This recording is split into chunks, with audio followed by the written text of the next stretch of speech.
season is the greatest time of year, but drafting season's a very close second. So whether you're drinking and drafting with your boys for your annual home league or preparing for your next high-stakes draft, the top priority remains the same: winning, and more specifically, winning money. And what better way to do that than by drafting a beauty?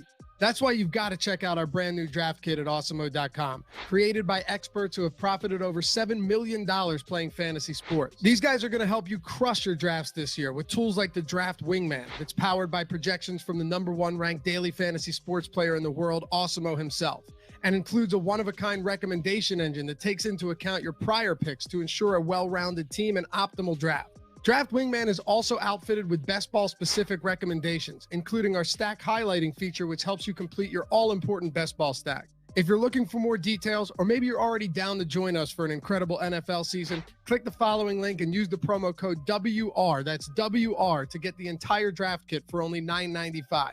We'll see you over there.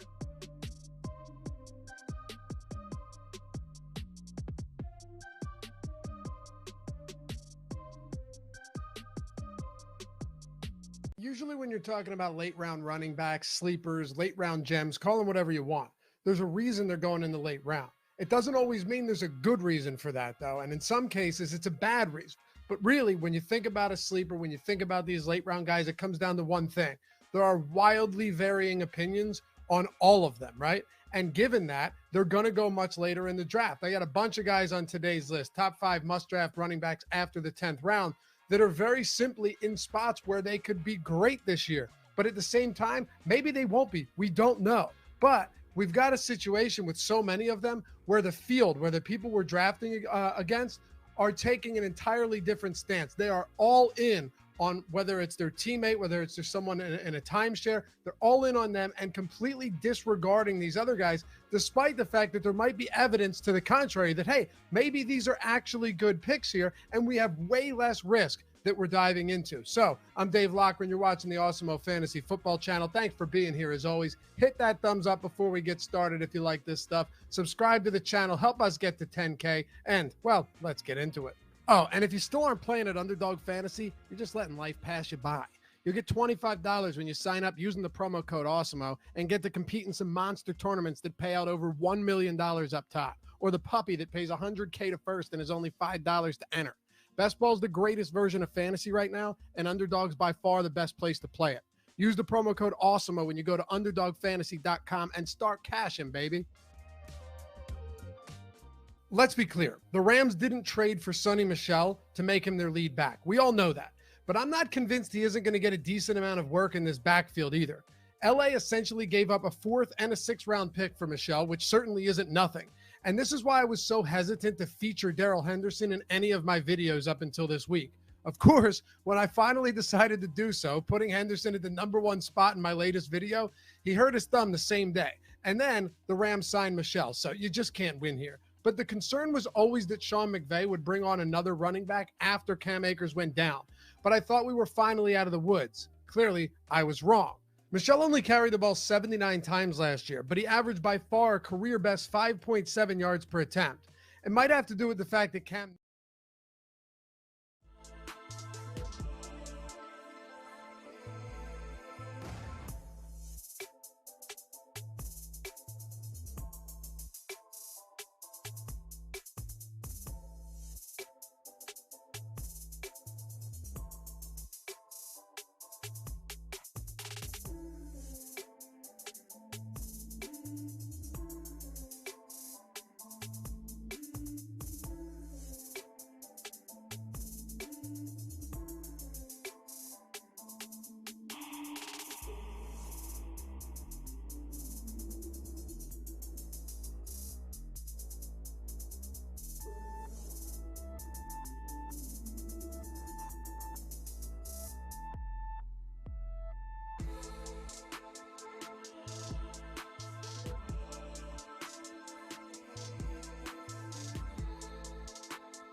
Oh, all right. Time to stop using slurs.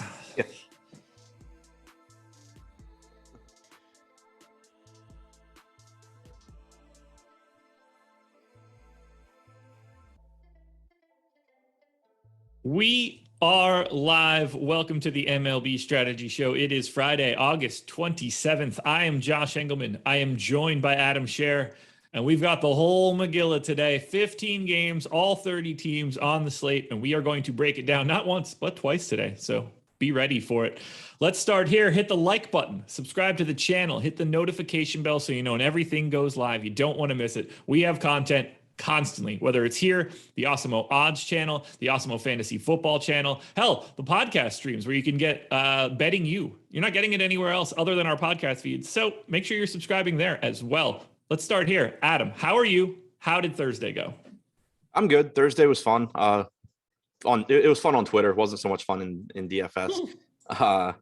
Got my ass kicked in baseball, especially last night. So that wasn't great, but back at it today.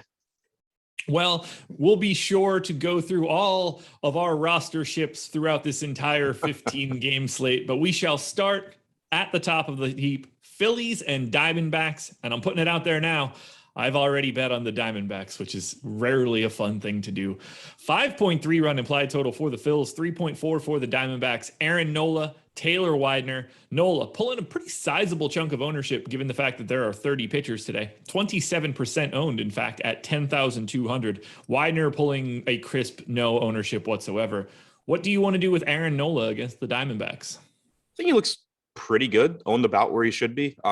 You compare him to the guys at the top.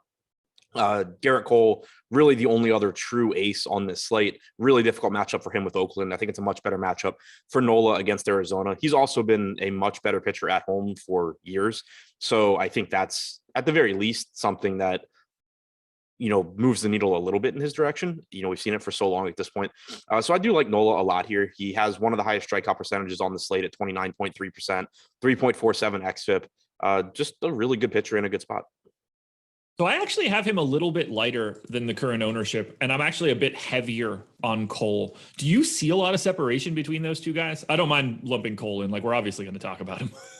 Right. I think they're pretty similar just because Cole is the better strikeout pitcher, and in similar matchups, I would definitely give the edge to Cole. His strikeout percentage is 5 points higher than Nola. He's, just a better pitcher, but the matchup is so difficult against Oakland that I think it makes it closer. Right now, Alex has them separated by 0.07 of a point in their DraftKings projection.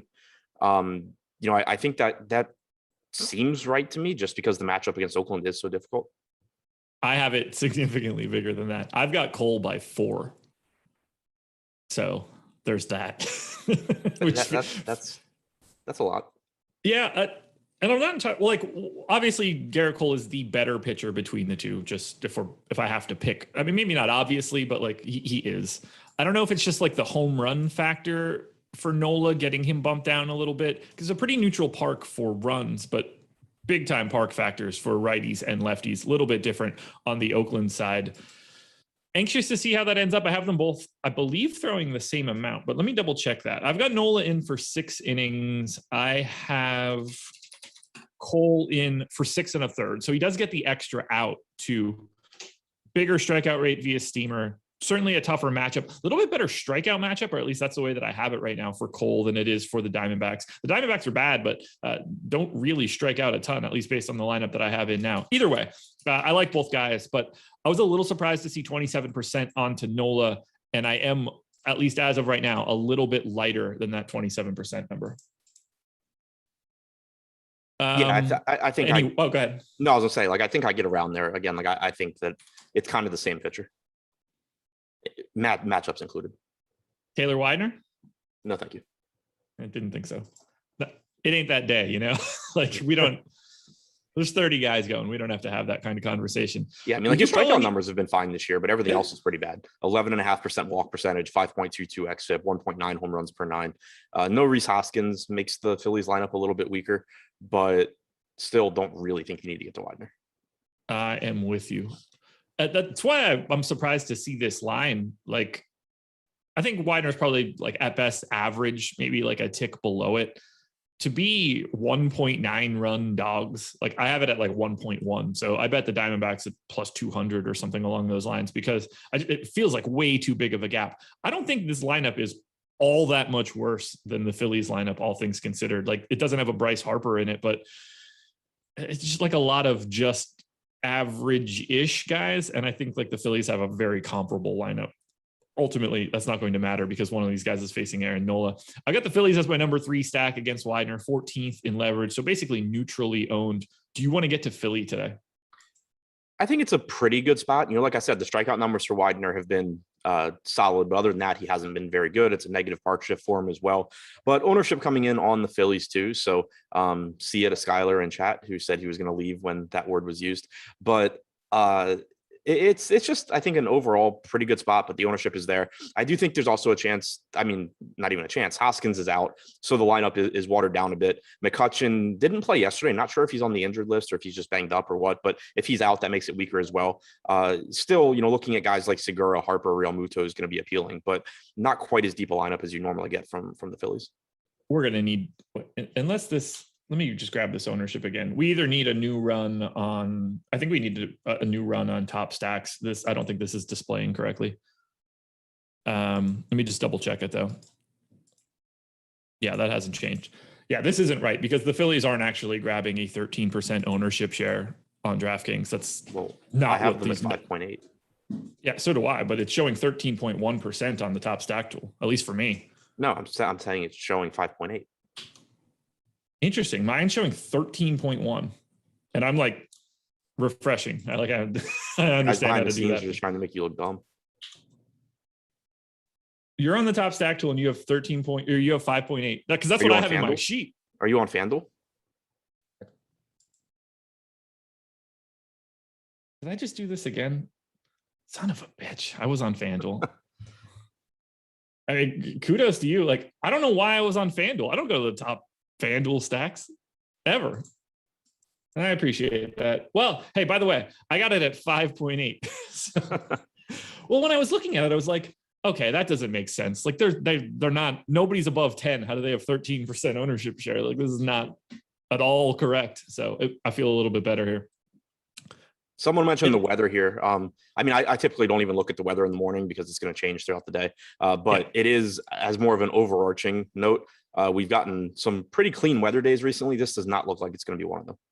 No, there's going to be some sort of rain or rain-related activity here. Maybe Pittsburgh, Baltimore, New York, Atlanta, Detroit. It's not going to be great. So make sure you're watching the deeper dive in a couple hours and live before lock so that we can give you up-to-date information. Real Muto, my favorite bat here, 9% owned, 5,400. You get a good catcher. Diamondbacks, I don't really have much interest in attacking Aaron Nola from a DFS perspective. I don't think they should be getting ownership. They are my second worst team today. Do you have anything you want to say about the Diamondbacks bats? Not really. Smaller slate, I think, it would be a spot where maybe you target. Note is always going to be good, but it's just typically on a slate this big. It's not enough to push a team like Arizona up for me. Keeping it moving. Off to your Orioles. 4.3 run implied total, a 6.1 run implied total for the Rays.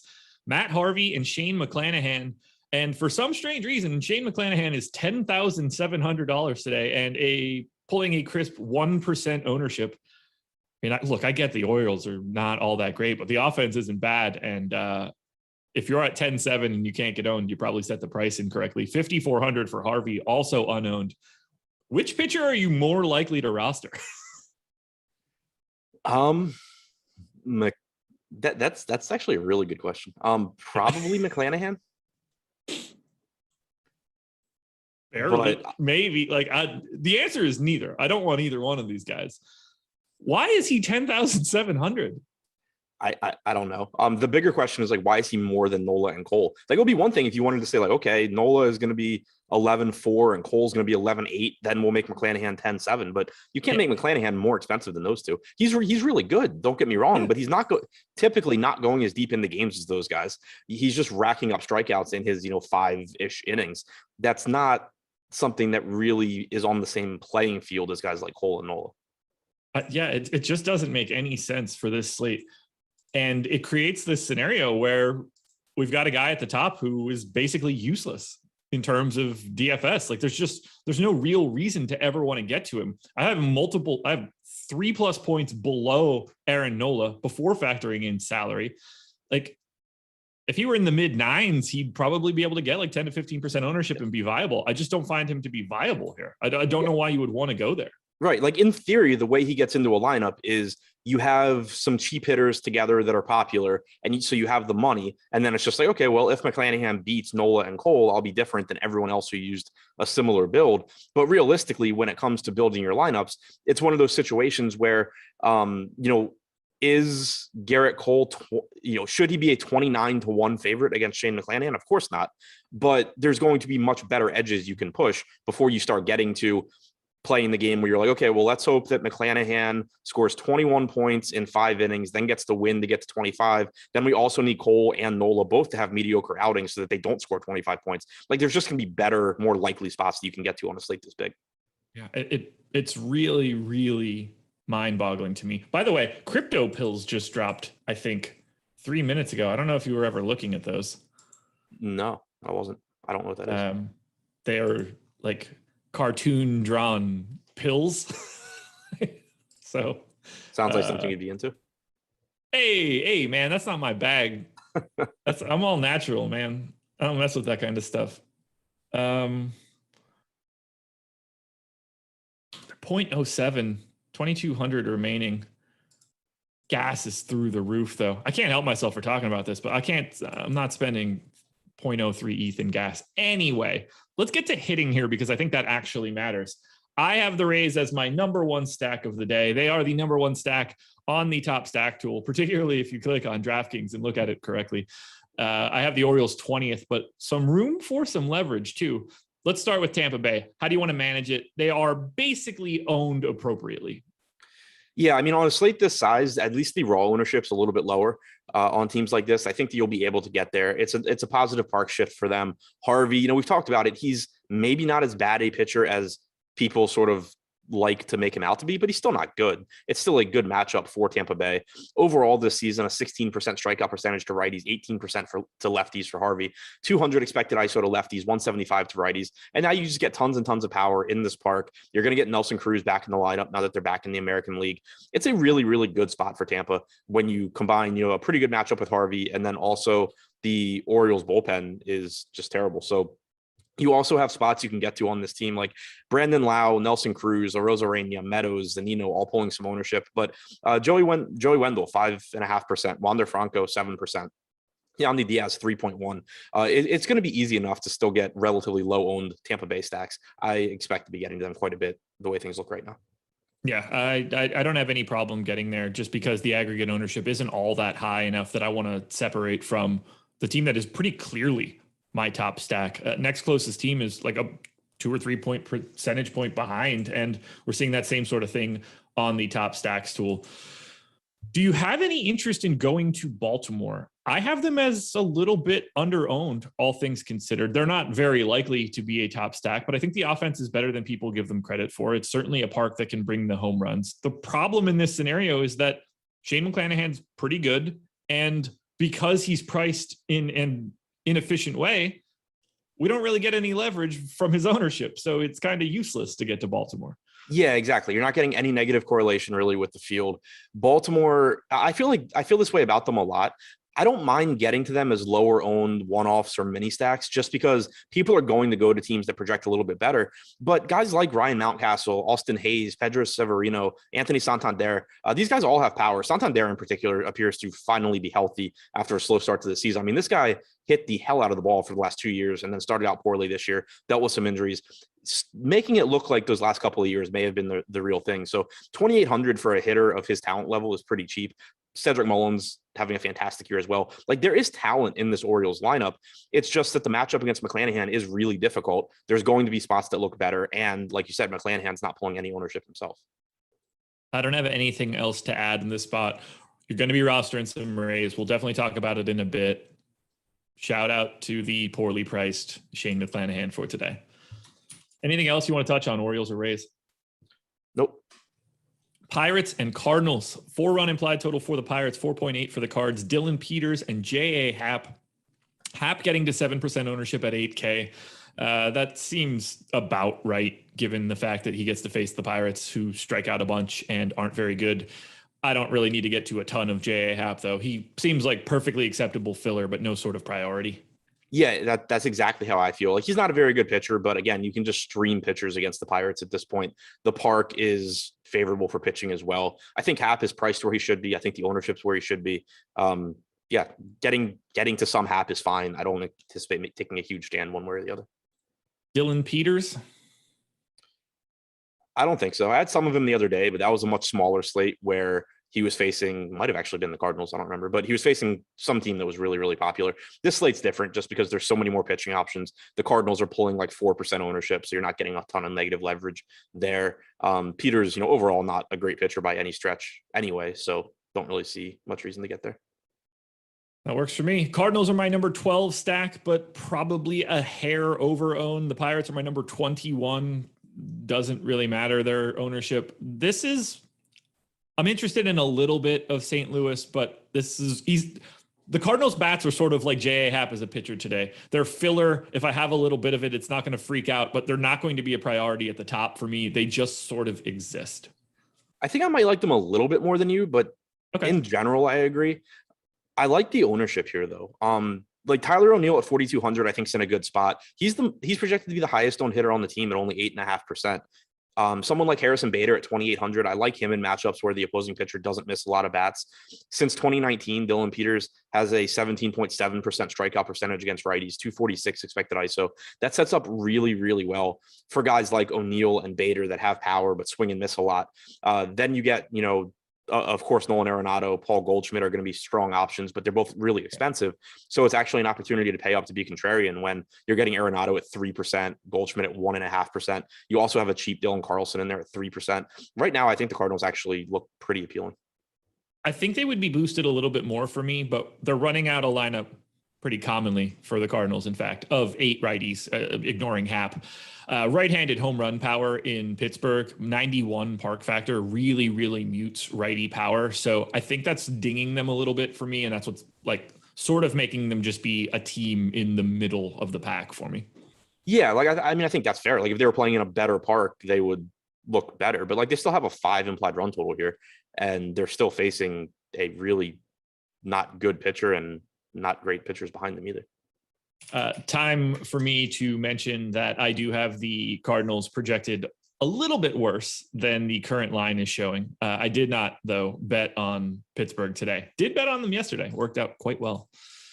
Any Pirates bats? I don't mind the top of the order. I guess I don't mind like 1 through 5. J-Happ certainly isn't great. Brian Reynolds is a very good hitter. Brian Hayes, one of the top hitting prospects in baseball. Jacob Stallings is a reasonably okay hitter for a catcher. That's a hell of a compliment.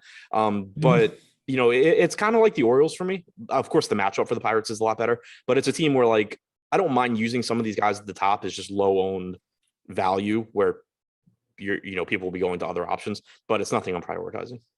Okay. Anything else for Pirates Cardinals? Nope. I think that's it.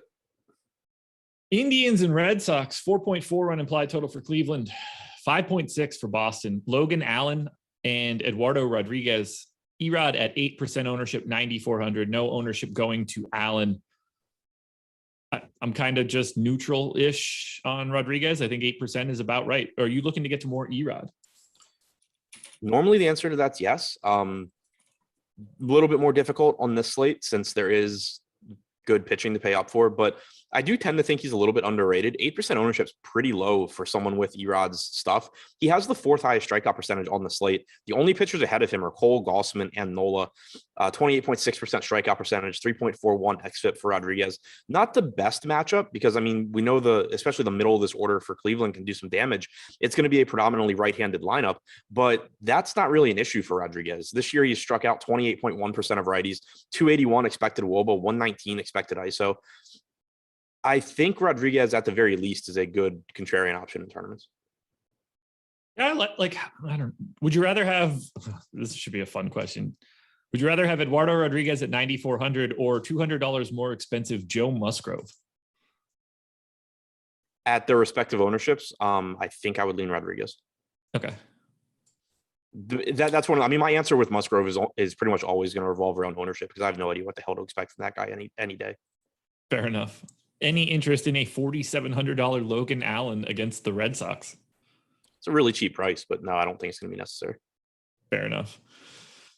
Well, I'm sure I got him in for 4 innings, which was not enough to make him show up with more than 8 fantasy points. He hasn't pitched in the majors since July 5th.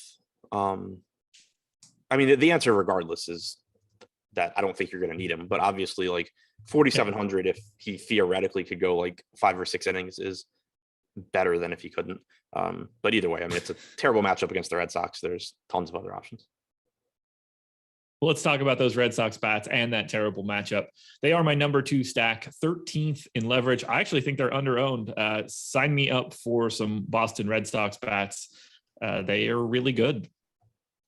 Yeah, I'm right there with you. Anything else to say? Yeah, there's more than one Logan Allen in the minors, so that isn't making my search any faster.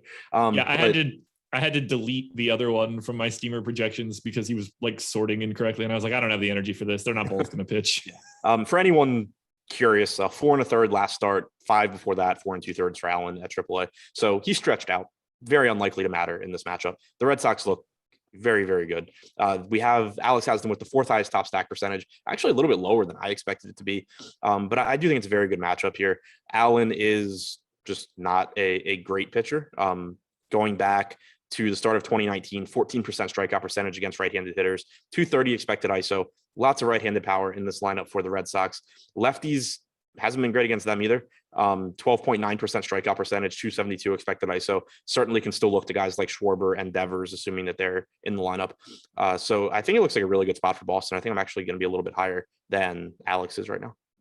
I think you should be. Like I said, they are my number 2. I think Kike, Schwarber, Bogarts, Devers, all under-owned. Duran under-owned. Only guy that's pulling a lot of ownership that I'm perfectly okay to not have is Christian Vasquez at the bottom, and that's because you're getting a $2,900 catcher.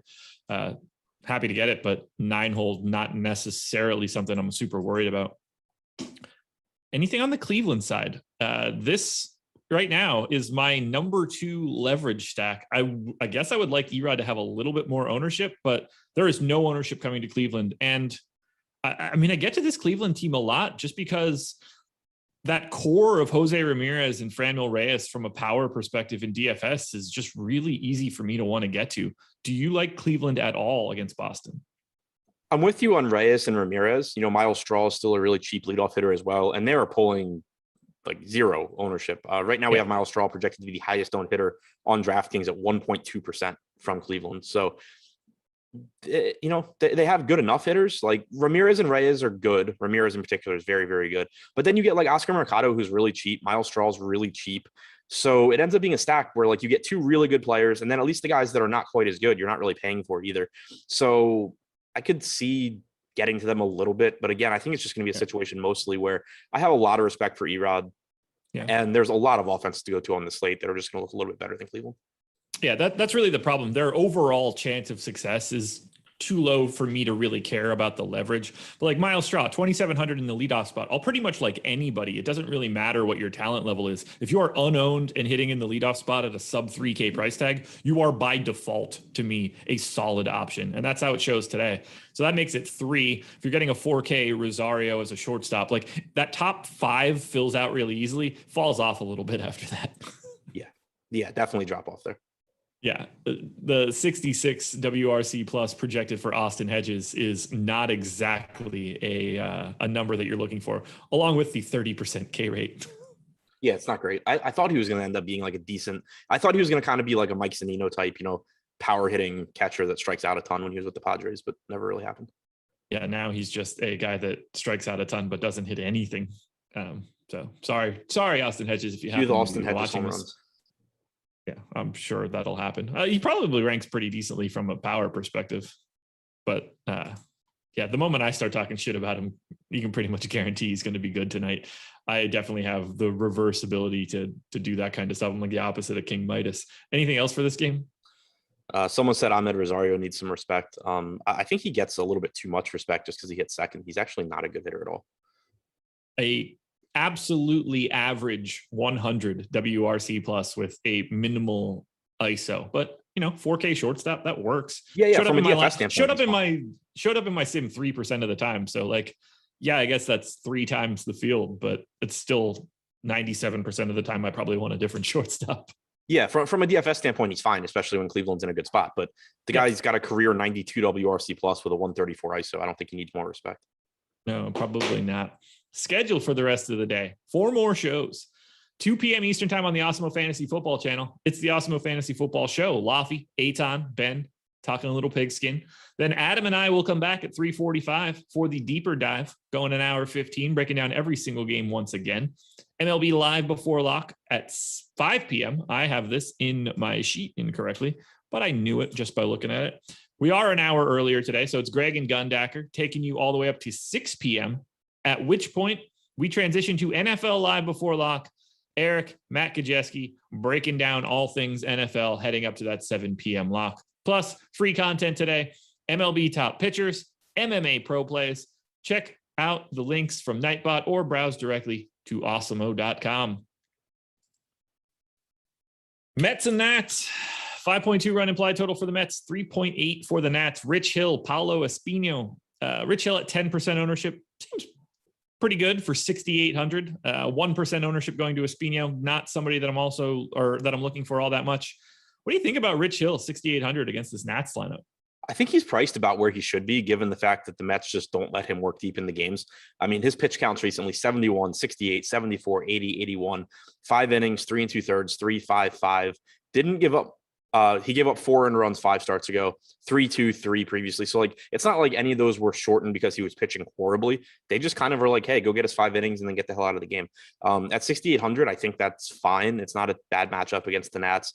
Hill overall this season struck out 21% of hitters, 4.87 xFIP. He's kind of just a guy where I'm not like actively looking to get to Rich Hill. I'm not looking at this like, oh, I can't wait to go into tonight's slate and have Rich Hill in a bunch of my lineups. But at 6,800, he probably just ends up in around 10% or wherever the field's at. Yep, that's exactly where I'm going to end up. Any Espino against the Mets? No, thank you. I think he's one of the worst starting pitchers in baseball right now. Well, then talk to me a little bit about this Mets offense. I have them 7th overall, 3rd in leverage. This is a team I am looking to target today. Yeah, I think they look good, not pulling a whole lot of ownership. I don't think Espino is very good. I don't think the Nats bullpen is great behind them. So far this season, Espino, 19.5% strikeout percentage to righties with a 288 expected ISO allowed, 17.5% to lefties with a 181 expected ISO. Looks really, really good for Peter Alonso. Javi Baez might actually be able to put some balls in play. If JD Davis is in the lineup, I think he's going to be a sneaky option. People tend to not go to him. Ever, but I think if he's in the lineup, he'll look good. And then, of course, Nimmo, Lindor, Conforto, Dom Smith, McNeil, these guys are all going to be fine plays in this spot. So I do really like the Mets here.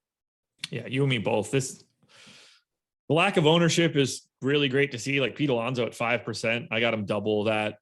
Heavier on Conforto, heavier on Lindor. Who knows if that's a good idea or not? Heavier on Brandon Nimmo. Just across the board, the Mets to me quite a bit under-owned.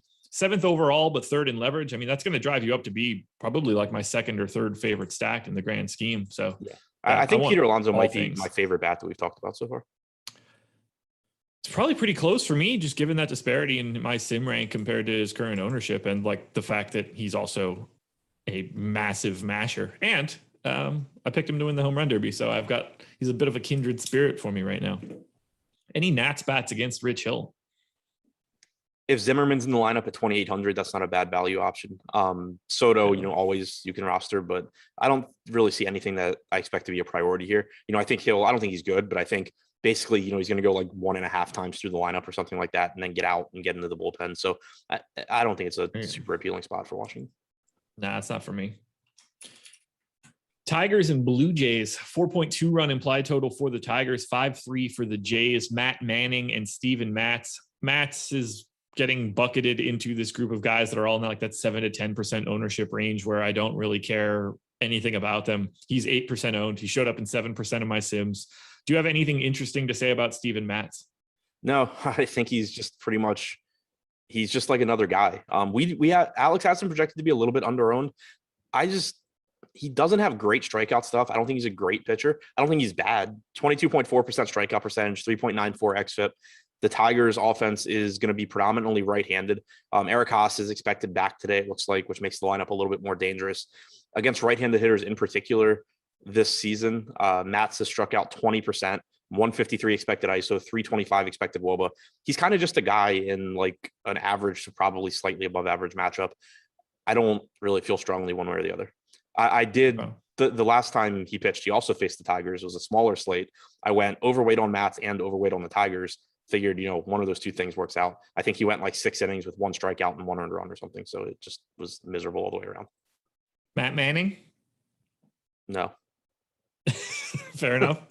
I've got the Blue Jays as my number 4 overall stack, but they are the second worst leverage stack that I have right now. Still happy to pull some of these bats, particularly against Manning, but I do see the Toronto Blue Jays as a bit overowned. If I check our top stack tool, they are second overall, one of the higher negative leverage marks. How are you handling Toronto? I think the aggregate ownership's a little bit misleading in this case. We talked about it a lot with teams like the Padres, but right now, Bo Bichette's pulling 20.5% ownership. The next closest guy on DraftKings is Marcus Semien at 11.5. Bichette's a $4,700 shortstop, very, very clearly underpriced at a relatively weak position. So it makes sense for him to get a lot of that ownership. It happens a lot with Cleveland too. Like Jose Ramirez gets a bunch and Rosario gets a bunch, and then the rest is really low. I really think that as long as you're mixing in guys like Randall Grichuk at 6% or Gurriel at 5%, Teoscar at 10%, Dickerson at 9%, you're not allocating that much ownership to this team as long as you're using some of the lower owned guys. It is a really good matchup against Manning. He doesn't really strike anyone out, at least at the major league level so far. He's allowed a 188 expected ISO to righties this year, 159 to lefties. Detroit's low-key a pretty good park to hit in as well. It gets like a bad rep because the outfield's so big, but has one of the best batter's eyes in baseball. If you look at exit velocity in that stadium, it for years has been one of the higher parks. So I do actually like taking hitters in this park as well. So I do like Toronto. I think you just need to pay attention to the ownership on the players that you're actually getting in your lineup. I do have the rest of those guys as slightly overowned, but Bo Bichette very clearly driving a lot of that negative leverage, significantly more than everybody else. So I'm still happy to fill out my lineups or even have some Blue Jay stacks, particularly on a 30 gamer, because it's just not enough aggregate ownership for me to truly care. And by 30 gamer, I mean 30 teamer, 15 gamer. Tigers bats against Steven Matz. I wish Matz was pulling a little bit more ownership. I don't mind the top of this order all that much for this spot, but I don't think that their likelihood is all that high enough, and I don't think we get enough Matz either. Yeah, I think that's pretty much where I'm at. I think Jonathan Scope looks pretty good. Grossman, Haas, if he is back in the lineup, but I don't think I get to a lot of full Detroit stacks. Okay. Yeah, I don't. Derek Hill is the guy that popped the most for me, but he sucks. But as I mentioned before, he's a $2,500 leadoff hitter, so I'm willing to take my chances. I don't have anything else here for Tigers Jays. No, me neither. Marlins and Reds, 3.7 run implied total for the Marlins, 4.3 for the Reds. Zach Thompson, Wade Miley. Miley at 7% ownership. That is one that I'm not super interested in. He showed up in 1% of my sims, 9,200 for Wade Miley. Do you want any ownership here? I don't really see it. This is kind of similar to the Patrick Corbin spot yesterday. I think Miley at this stage is better than Corbin, but where you're getting Miley at a price point where nobody with Wade Miley's actual numbers should ever be $9,200. So he's priced up because he's facing Miami in Miami, and then he's still pulling some ownership just because people know to just take pitchers against Miami. So if you get to a little bit of Miley, I think it's okay. But this is another spot where just from an upside standpoint, if you're going to tell me that Wade Miley and Eduardo Rodriguez are about the same ownership and salary, you're just going to get those 30-plus point games more frequently from someone like Rodriguez. I think he's I don't want to say an actively bad play, but why would you want to spend $9,200 on Wade Miley today? I just don't see it. Yeah, There's too many other. Like the thing working in his favor is a lot of the good pitchers on the slate do have pretty tough matchups. Gossman has Atlanta. Fried has San Francisco. Minaya has the Yankees. Even Cole has Oakland. So that I think makes it a little bit more appealing. Rodriguez has Cleveland, which isn't a great matchup. So I think that makes Miley a little bit more appealing, but it's still a pitcher that has struck out 18% of right-handed hitters this season, going up against a predominantly right-handed lineup. You're just hoping he gives you like 7 innings, strikes out 5, and gets the win, basically. That's a really thin needle to thread for Miley. every little bit hurts him so much because of that price tag. Like 9,200 is just not correct. Like he's priced for his matchup clearly. And I think he has a really hard time justifying that price tag. Yeah, I think it's relatively unlikely he hurts you. I just don't think he's a guy that's going to like win you a tournament very often. Can Zach Thompson help you at all? Pretty tough spot for him. Good park. Where's his ownership? He's getting like 1% ownership at 7,500. I don't think he's a great play. Like he has dropped off a bit as the season's gone on. I don't love taking guys against the Reds. Overall this year, 21.8% strikeout percentage, 4.47 xFIP. I doubt that I get to much. Like maybe I get like 3% and I'm technically overweight, but I don't. He's just kind of a guy that's going to land in, a few lineups here and there, but nothing that looks very good. I don't anticipate going to hitting here. This is not the park for it. I've got the Reds 15th. I've got the Marlins 24th. Are there bats here that you're trying to prioritize? Stacks here that you're trying to prioritize? Or is this a stay away for you? $2,700 Tyler Naquin still looks good just because he's $2,700. I don't know why he's $2,700, but he is. Assuming he's going to be hitting second, he's going to look like a pretty good option. You do get Cincinnati priced down a little bit in general. India's down to 4K, Castellanos at 42. Votto at 47, but overall, the one price that really does stand out is Tyler Naquin. I agree on Naquin. 2,700 too cheap for a spot in the order, but that's it for me. I'm done with Marlins and Reds. There's nothing else here in my opinion. Promos. Let's start with Blitz. You can get 15% off an Awesemo Plus NFL annual pass by using the promo code Blitz. It's a little bit lower as a percentage than what it was a week or two ago, but still a really good deal. We don't do a ton of discounts on our annual packages. You're going to be getting player projections, owner projections, top stacks, premium slack, and more. And this does include projections and updated depth charts all preseason long. So again, use that promo code Blitz to get 15% off an Awesemo Plus NFL annual package. And if you're interested in our draft kit for best ball and season long, use the promo code WR when you sign up for that draft kit. It's the same projections and tools and analysis that we use for NFL DFS, but we're applying that to the season long and best ball streets. You get Draft Wingman, which I have shown on 2 separate streams now, one for an underdog stream, one for Yahoo. Going to do another one on Sunday, so keep your eyes peeled for that. We've got best ball rankings and stacking guide, trade value chart, and more. You can get up to a $35 credit for underdog and FFPC leagues, and you can get 33% off the package by using that promo code. It'll be less than $10 for everything we have to offer for season long and best ball. Look for a link from Nightbot in chat. I can see it right now if you just scroll up a little bit, or just go straight to awesemo.com, browse to the draft kit, try to buy it, and use the promo code WR.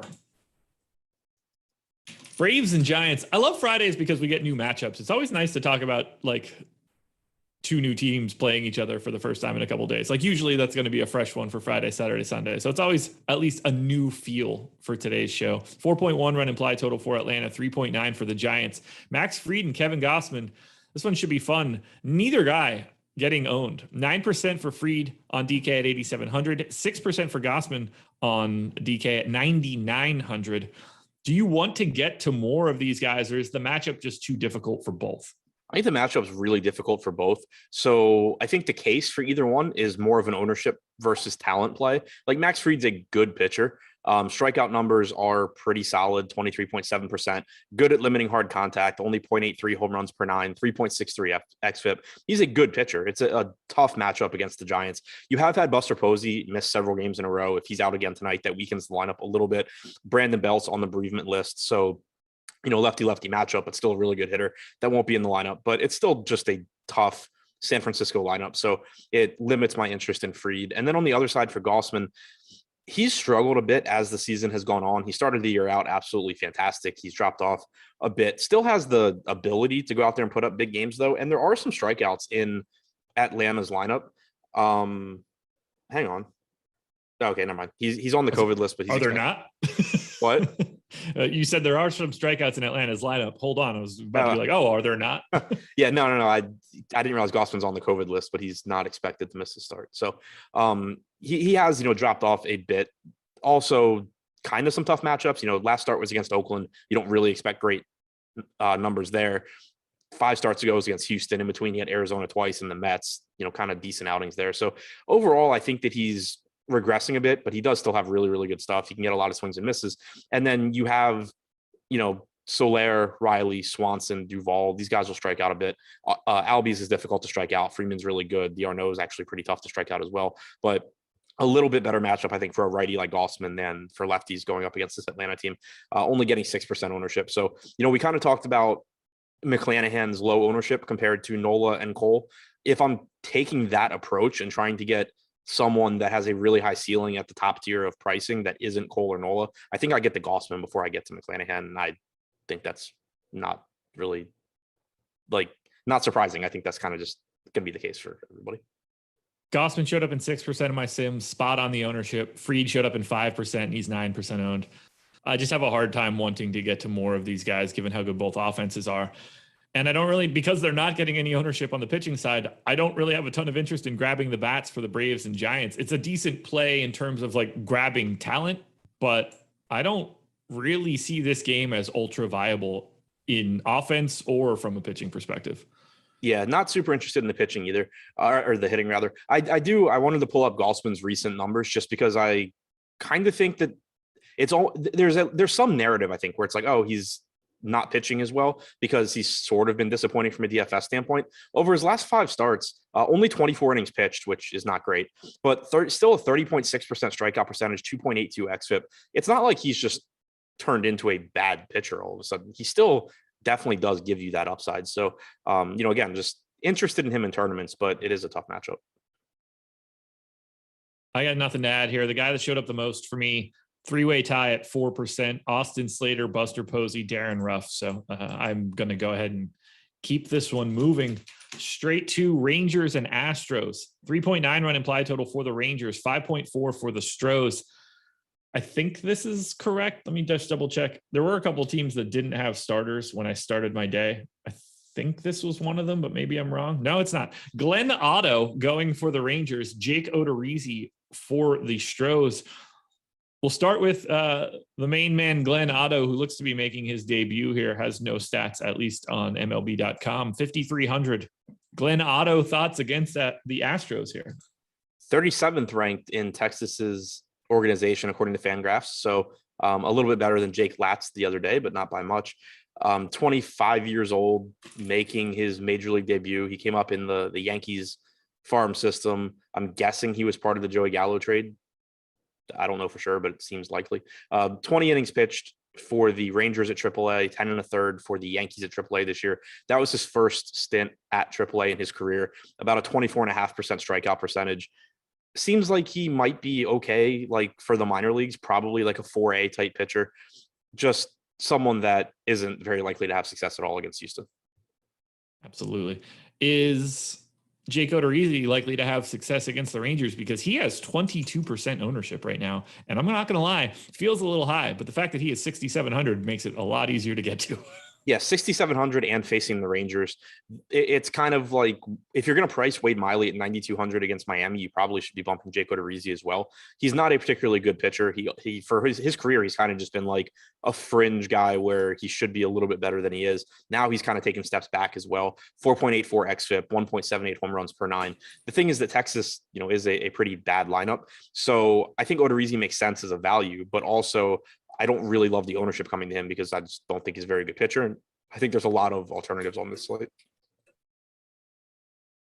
I am very surprised to see that ownership. He showed up in 10% of my sims. And I think a lot of it just has to do with the same sort of situation I've been seeing as of late. I just don't think it's all that necessary to pay down that far. There's just, it's really easy to take higher end pitchers and save a little bit on bats, particularly on a day where all 30 teams play. So if he's 21% owned, I'd be more likely to have 0 than be near the field. Not that I don't see that he's a good play. I just don't really like it all that much. I do like Astros bats, however. 6th overall, number 1 in leverage. Care to explain to me how these guys are not owned today? I don't know. It's not even really salary. Like Altuve is 5,600 and so is Alvarez, but Brantley at 4K, Correa 49, Bregman's back at 48, Tucker's back at 36. I don't really know. That probably changes throughout the day. You would think.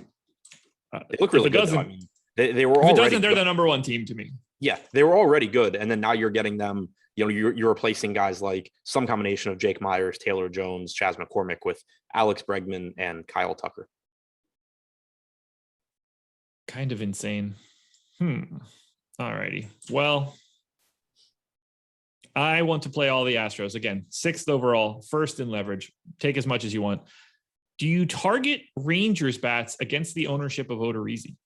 I actually am interested here because Odorizzi's not very good. He gives up power to both sides of the plate. 222 expected ISO to righties, 193 to lefties. Adolis Garcia can definitely do some damage here. Nate Lowe is an above average major league hitter. He just kind of gets hidden in Texas's lineup. He's cheap.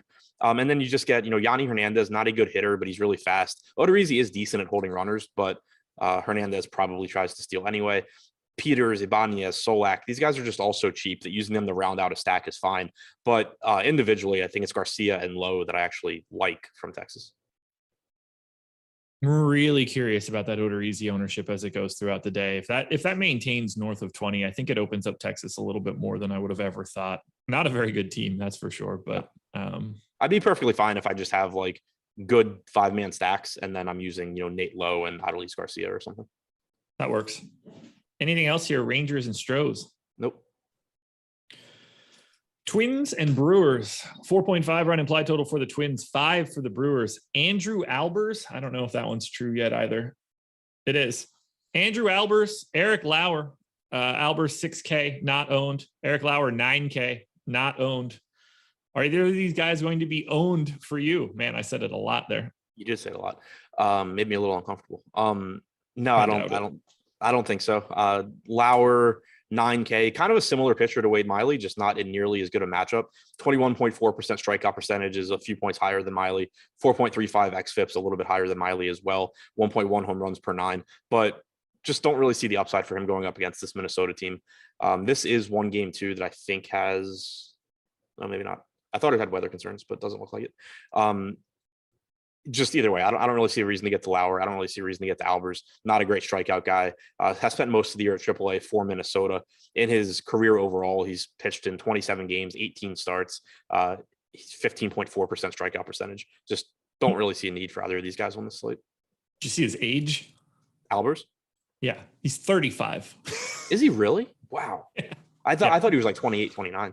I knew he'd been around for a while. It's incredible that he's even being called upon to play today. Yeah, because I mean, I knew he'd been around a while. He was in the KBO for a little bit. Yeah. So the 35-year-old Andrew Albers, born in the same year that I was, which when I first looked at it, I was like, oh, he's not that old. And I was like, oh shit, I am that old. Yeah. Yep. Lauer at 9K just doesn't work for me. Do bats work for you? I have the Brewers as the most over-owned team today. I'm curious if that lines up with. It does. Yes. Biggest negative leverage stack on the day. We get into the Brewers against our boy Albers. Yeah, I mean, I like the spot. I don't really love the ownership coming to them, though. I think that individually, Willy Adames is a good option, only 4,600. Avisail Garcia, only 3,900. Those guys are just mispriced here, and I think that drives the ownership up a bit. Even Lorenzo Cain at 2,700 is going to look like a good value. So I think it's a good spot. I do like the pricing. It's just going to be all about mixing them into lineups that are lower owned. So just pay attention to the total ownership of your lineup on Milwaukee. On the other side for Minnesota, we are projecting them to be a bit over-owned as well. Kind of a similar situation where I just think that there's pretty good value. Josh Donaldson at 3,700 is really cheap. 3,900 is a really good price tag for Polanco, who has multi-position eligibility on DraftKings as well. Brent Rooker's cheap. Garver has power. Sano has power. Eric Lauer is just kind of a middle of the road pitcher. To righties this year, 172 expected ISO with a 24% strikeout percentage. I don't think I aggressively target either of these teams in terms of 5-man stacks, but I do think that there's some useful power bats that are a little bit underpriced as one-offs. They are pretty negative leverage. I have a sort of similar situation, but I do really like the top of that order. And I have bet on the Twins, who I think should be favored in this game, at least a little bit. So, by the way, I know you don't care, but I'm bringing it up anyway. Cristiano Ronaldo to Manchester United. Any thoughts? Terrible fit for that team. Oh man, it's kind of fascinating though. I didn't expect Dustin to see Sports that. says you look good as fuck for 35, Josh. Congratulations. Hope you're a woman. Anything else for Twins and Brewers? No, that's it. Okay. White Sox and Cubs, 5.5 run implied total for the White Sox. Actually, I don't even know if we have a total for this one yet. I think this one of these games coming up like doesn't have anything, or at least didn't have anything, but we'll go with it. Dallas Keuchel, Keegan Thompson. Keuchel at 3% ownership, 6,600, taking on this Cubs team. If I'm paying down somewhere, I'm paying down in this spot. This seems like a better spot for me. I don't think that Dallas Keuchel is like exceptional, but if Odorizzi's at 22% ownership and Keuchel's at 3 against this Cubs team, I'm happy to take a little bit of that ownership and give it to Keuchel. Yeah, I mean, I'll go a step further and say I think Keuchel is bad, but he shouldn't be. If you have to pay down for a pitcher, there's no real reason to just say, like, I want all of my cheap pitching to be Jake Odorizzi. He's not really that different from Dallas Keuchel. The strikeout percentage is better. You know, Odorizzi's at 21%, Keuchel's at 14%. But the Cubs have the highest strikeout in baseball by a wide margin since the trade deadline. Their lineup just is not good at all. Keuchel should be able to get you, relatively deep into this game. I think that there's just not a huge difference for me in terms of Odorizzi versus Keuchel. I think that their ownership should be a lot closer. I had Odorizzi at 10%, Keuchel at 15, so they're very similar. I have Keuchel by like a half point. I mean, no one in the Cubs lineup has an above average WRC plus. I have their lineup in the aggregate at 87. I mean, that's like embarrassingly bad for the Chicago Cubs. So it's not fun, but $6,600 Dallas Keuchel can't even really hurt you all that bad. Yeah, I mean, there's like a 1 to 2 point projection difference, I think, between him and Jake Odorizzi. That in tournaments really shouldn't lead to a huge difference in the way that you view them. Absolutely. I'm not really seeing any value in Keegan Thompson. No, sorry, me neither. I was just watching people say they thought you were in your 20s. Yeah, no, it's it's a pretty tough telling matchup. Me I look like I'm in my 40s. Yeah, I mean, I think you look pretty old, but yeah. The one that shocked me, did you know Eric is older than me? Lindquist? McPherson? Yeah. Did you know Emac is younger than me? No, Lindquist is older than me. That one shocked me. By like a lot? A couple of years. He's between you and me. Oh, okay. Yeah, okay. I thought he was like 25. But yeah, anyway, Keegan Thompson, another one, just not a highly ranked prospect, 34th in the Cubs organization, according to FanGraphs. He's made 28 appearances in the majors this year, only 2 starts, 22.8% strikeout percentage. That should come down as he starts more. I don't have any interest getting there. White Sox bats, I have 5th overall, 22nd in leverage, basically properly owned given this slate. I'm happy to get there. I certainly like the offensive environment. Great home run park. I'm not worried about Keegan Thompson at all. Profiles as a significantly below average starter. I just want some Chicago White Sox. Yep, same boat. Ownership coming in around where it should. So I don't think I go crazy on them. But again, that's something to pay attention to throughout the day. Like if Houston's ownership stays where it's at right now, I will just have absurd amounts of them at the expense of some of these other teams.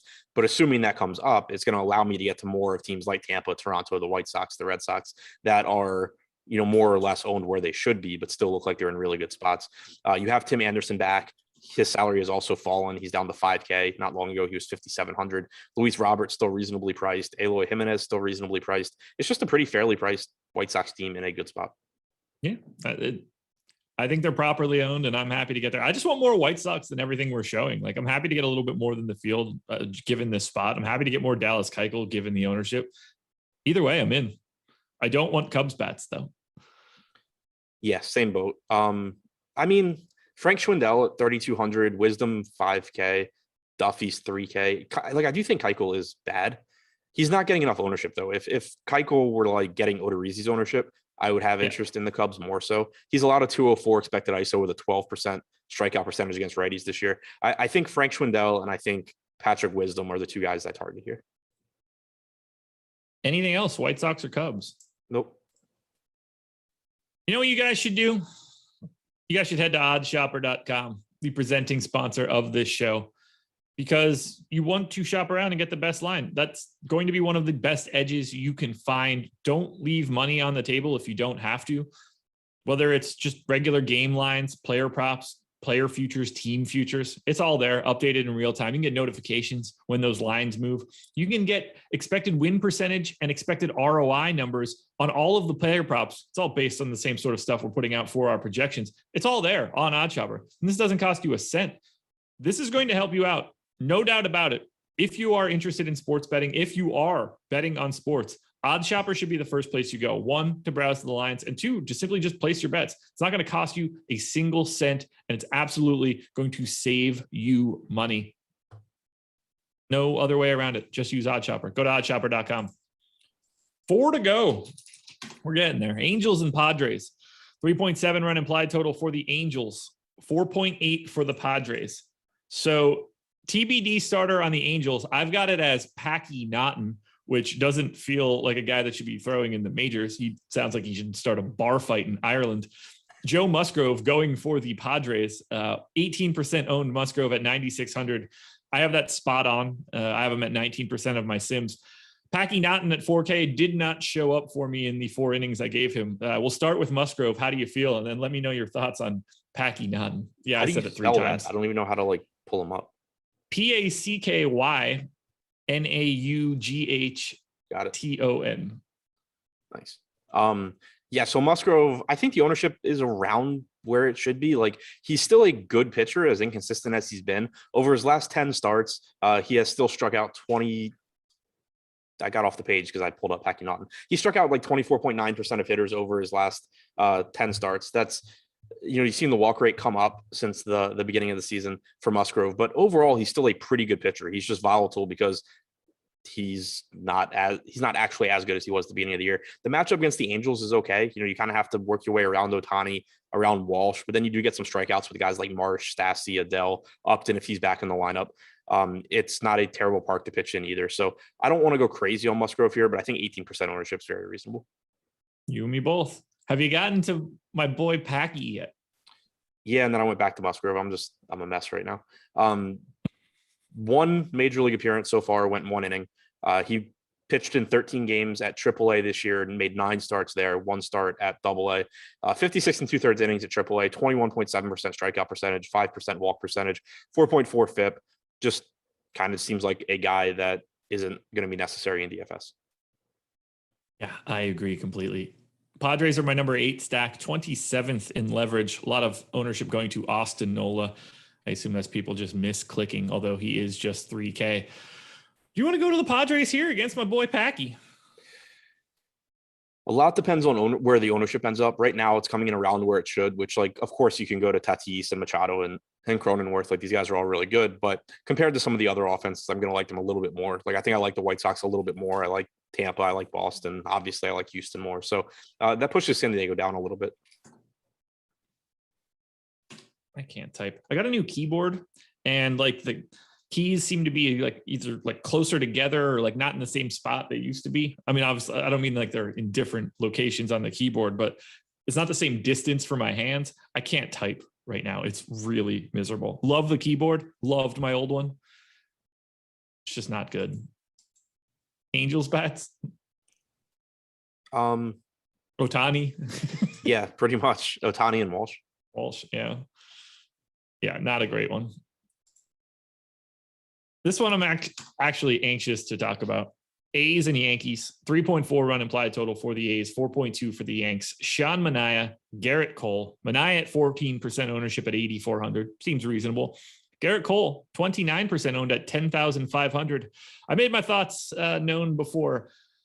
I like Cole more than the current ownership, at least for right now. I don't mind going there at 10.5. Love to be able to go to Cole in a park like this. I think that helps him out tremendously. I mean, not that it doesn't help everybody, but still.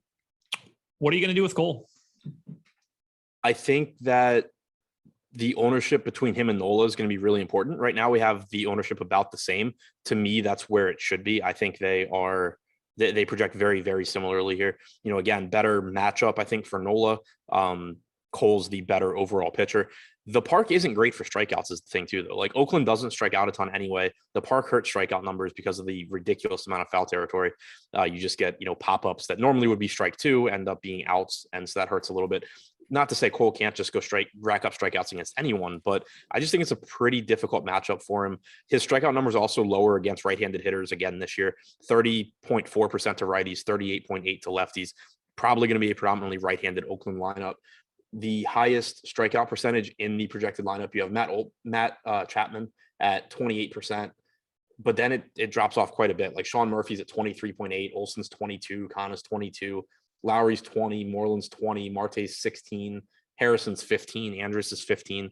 It's just a really difficult spot, I think. So I'm not saying I don't like Garrett Cole. I just don't think I get carried away with his ownership compared to Nola, unless we were to get to a situation where, like by lock, if Nola's 1.5 to 2x the ownership of Cole, then by all means jam in a bunch of Garrett Cole.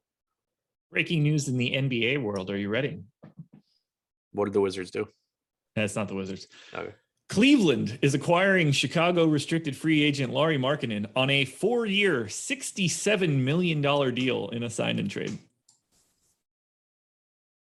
Cavs are so dumb. Yeah, that seems like a really weird move. First of all, who are you bidding on? There's nobody left. Nobody can give him that deal. Let's start there. 2, can't wait to see what the actual sign and trade is. 3, where does he rank in terms of guys in the front court for the Cavs now, given that they are a bit loaded up? Oh, okay. Bulls, Cavaliers, and Blazers are on a 3-team deal, sending Markkanen to Cleveland, Larry Nance to Portland. Amazing deal for Portland. And Derek Jones and a first-round pick to Chicago. Amazing deal for Portland. I love that for Portland. Yeah. Oh, my God.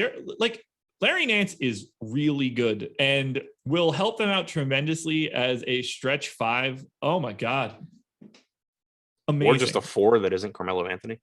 Sure. But you get him out there in the non-Nurkic minutes with some floor spacing and stuff now. That is going to look pretty damn tasty. He is good defensively. He makes $9 million a year. Oh man, Cleveland sucks. What up, Fields? A's bats against Garrett Cole? Nothing. No. I'm not going that far. No.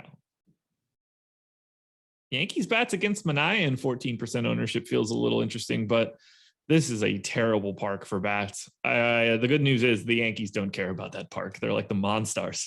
Right. Yeah. I mean, really bad park. The weather doesn't help either. The thing that stands out, though, is the pricing. Not that Manaea is bad at all. 22.9% strikeout percentage against righties, 150 expected ISO. Only a $4,100 salary on Stanton, $3,100 on Voit. Those both look good. LeMahieu has struggled this year, but $3,600 still cheap. Even $5K for Judge. I mean, he's a really just good hitter overall. Joey Gallo can hit lefties perfectly fine. I'm still not anticipating getting to a lot of the Yankees, but I'll get to the Yankees before I get to Oakland.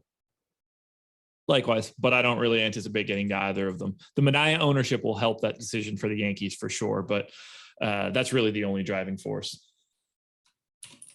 Mariners and Royals, 4.5 run implied total for the Mariners, 3.6 for the Royals. Logan Gilbert and Chris Bubich. This one I'm going to have you talk to me about. We've got Logan Gilbert projected for 21% ownership at 7,700. How does that feel to you?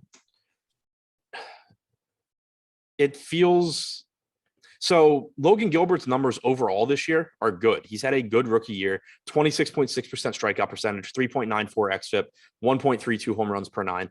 The problem is it kind of seems like he's hit a wall here. And, I don't know what he did in extended spring training or whatever the minor league sites were last year, but obviously didn't have actual competitive baseball last season. So 2019, he threw a total of 130 something innings. This year he's at 87, but again, didn't really have a real season last year. Kind of feels like maybe he's hit a wall based on his recent results. You haven't seen the success that you were getting earlier in the season, and it hasn't all been against good teams either. Granted, his last 2 starts were in really tough matchups against Houston and Toronto, but faced Texas, went 6 innings, 2 earned runs, 5 strikeouts. That's good, but it's not quite to the level that you would expect him to do against Texas based on his earlier numbers. 5 starts ago, 5 2/3, 4 innings against Texas. So I think there's kind of a combination here where maybe he's hitting a little bit of a wall, but also, he has had Houston, Toronto, and Tampa in 3 of his last 5 starts. Kansas City's not a great strikeout matchup, but they're not a good offense either. Gilbert is priced down a bit from where he was, so I understand why he's getting the ownership based on his upside and potential. I'm just a little concerned by his recent results. I can't get over this track. Can we do an NBA strategy show right now? Because I'd be so interested in analyzing Larry Markkinen and Larry Nance's impacts on their teams now, respectively. By the way, this one you will care about. The new art blocks dropped today. Geometry runners. Yes. Sold out at the peak of their Dutch auction, 5 ETH a piece in 5 minutes. Wow. Good time to have art blocks, probably. Yeah. I don't have the best ones, but it's still a good time. Absolutely. Do you have any Chris Bubic takes? I think he's a more talented pitcher than Jake Odorizzi or Dallas Keuchel at that price point. And he's getting basically the same ownership as Keuchel and a lot less than Odorizzi. He's another one I just don't really think the ownership should be that different. He projects within like a couple of points of those guys. He's one of Kansas City's top pitching prospects. He hasn't had tons of success so far in the majors. 20.9% strikeout percentage, 4.55 xFIP. Seattle's offense is okay, but not great. Yeah, it's not that I'm looking at it like, oh, I think Chris Bubic is a great play here. It's just if you do end up needing to go to that price range, I think getting more Bubic, getting more Keuchel, getting less Odorizzi than they're currently projected for makes sense. Is there any offense in this game? Mariners with a 4.5 run implied total. I have them 17th. They're unowned, so there's a little bit of intrigue there. The Logan Gilbert ownership makes me at least a little bit more interested in the Royals, but ultimately these are two low probability teams for me. Yeah, it's more so individual hitters for me, I think. I do like Mitch Haniger here, 4,600. Bubic, 212 expected ISO to righties this year with only a 20.3% strikeout percentage. He's also given up power to lefties with a 235 expected ISO. Kyle Seager can hit left-handed pitching well. He's got a 197 expected ISO against them this year, and he's had success throughout his career. So those guys individually, I think, look pretty good. Ty France, not a bad option either. On the Kansas City side, I think Salvador Perez is always one of the top catcher options just because he's one of the best hitting catchers in baseball. Nicky Lopez probably will be hitting second. He's inexpensive. Andrew Benintendi's inexpensive. Not loving either full stack, but do like targeting some individual bats here. Well, this one's going to be fun. I'm really interested in your thoughts here because I don't know if I just have this one projected incorrectly or not. Maybe I do. Maybe I don't. I want to make sure that I got the right starter. Okay. So Dodgers and Rockies. 5.1 implied total for the Dodgers, 3.5 for the Rockies is what I have. Kyle Freeland is going for Colorado. I have seen it as Andre Jackson going for the Dodgers. Do you see a similar thing? And obviously we're going generally to the same place for this. Yeah, I see that on DraftKings, yes. Oh, okay. It always helps to see it on DraftKings. Andre Jackson is 4K today and not a part of our ownership because he hasn't been named as a starter. He showed up a little bit for me. Do you have any Andre Jackson thoughts? This is like the exact same thing that happened with Andre Jackson last time. He currently is at AAA. So if we see that he's being called up, that would help a lot. If he's going to pitch at 4K, yeah, I'm interested. He threw 71 pitches the last time he pitched for the Dodgers. The Rockies are not any good. Jackson has been having a solid year in the minors. He's at AA this year, 15 games, 13 starts. He struck out 29.6% of hitters, only made 2 appearances at AAA and then came up to the majors. So I am interested in him if he's going to pitch. I just don't know if he's going to pitch. Yeah. So if he is in, I gave him 5 innings. Does that seem crazy? Let's start there. It kind of depends if he starts, I think. Last time they started someone else and then had Jackson come in out of the bullpen and throw 4 innings. I think he's stretched out enough. He could go 5, but like if he's coming out of the bullpen, I think you're probably getting, 3 or 4. If he's starting, I think maybe you get 5. He went 5 2/3 on the 21st. I don't care about the performance because it was in single A, but he did face 24 batters 6 days ago. So he would be scheduled to start a game today somewhere, which is good. I gave him 5 innings. He gets to 13.8 fantasy points. That is the best score that I have to anybody. It's almost as much fantasy points as I gave to Jake Odorizzi. Andre Jackson showed up in 30% of my lineups. Is that insane if he's named the starter at flat 4K? It depends on the bats. I don't know how necessary it is to pay down, but if he's named the starter, I think he's very, very, very clearly the best value pitcher. Just get rid of all of my Keuchel and Odorizzi and Bubic and whoever, and just give me all of the Andre Jackson. Yeah. Did you call him DeAndre Jackson or all of the Andre All of Jackson? Andre Jackson. I was like, close enough. You're good, man. Because I obviously I didn't know who he was or anything like that when I first pulled him up. Number 10 prospect, I think, on FanGraphs. I only knew who he was because system. we literally did this 2 weeks ago where it was like, oh, Andre Jackson might be called up and might pitch today. And I remember doing the show with Eric and we were like, yeah, we're just going to roll with it and hope that we get Jackson. And then it gets announced like right after lock that some random dude in the Dodgers bullpen is starting. We're both just like, shit, what are we going to do? And then like 20 minutes later, they're like, Andre Jackson will make his big league debut tonight. And I was like, all right, okay. Great. Yeah, he showed up in 32% of my sims at 4K if I give him 5 innings. Even if I walk that back a little bit, to me, he's going to be the unquestioned value guy if he gets named the starter. Whether Kyle Freeland starts, comes in from the bullpen, I don't really care. I don't want to roster him. Yeah, the price tag came up is the big thing. I think he's actually a pretty good pitcher. Not quite as good for DFS, but he has a 20% strikeout percentage this year, 4.2 xFIP, and he is getting out of cores, but really tough matchup against the Dodgers and the salaries come up. Dodgers bats are 10th overall for me, 5th in terms of leverage. Trey Turner's getting owned. Mookie Betts is getting owned. No one else is getting owned. I don't think I need to go any further here. We're going to say the exact same thing. We will happily take some Dodgers bats if they're not owned.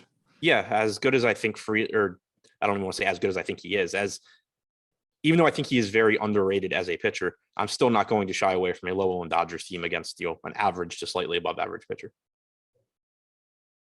Do you have a favorite Dodgers bat?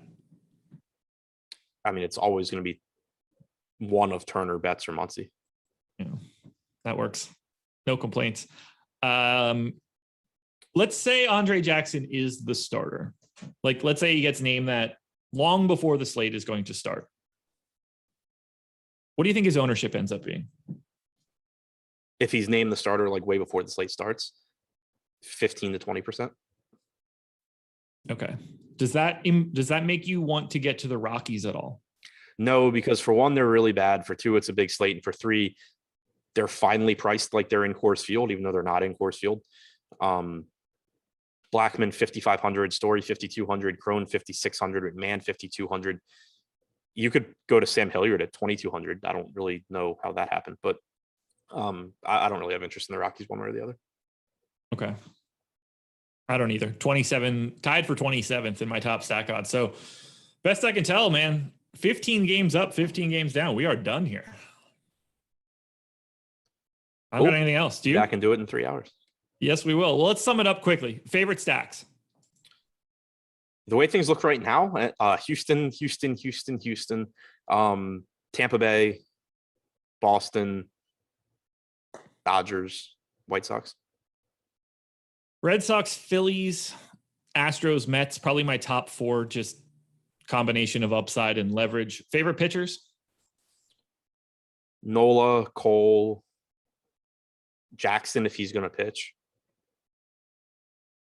I like Erod at low ownership. Cole,